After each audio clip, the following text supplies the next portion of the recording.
এখন আমি গম মাগাতে গেছি মোটরসাইকেল নিয়ে। সেখানে যাইব ছোট ছেলে, তার নাম ভোলা, দেখতেও খুব ভোলা ভালা। হ্যাঁ, সে ভোলা এখন কোথায় যাবে?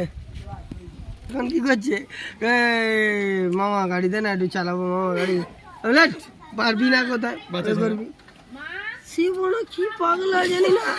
আর আমি চাবিটা দিয়ে চলে গেছি, আমি অধীন করছি কত হয়েছে গমে আটা হবে, এই এত হয়েছে। তার মধ্যেই সে মোটরসাইকেল বম করে সে ঘুরিয়ে সে চালাতে পারেনি, পুরা নিয়ে নি পুকুরে কাছের পাশ দিয়ে পুকুরে পার হয়ে নেমে গেছে নিচে। যা নেমে গেছে ছেলে বলে, দাদা তোমার মোটরসাইকেল জলে পড়ে আছে। বলা চুপ, বলা লেগেছে, লেগেও চুপ। বলা তুলে দিচ্ছি, তুলে দিচ্ছে তোলে নেই। তুই কি করলি বলতো?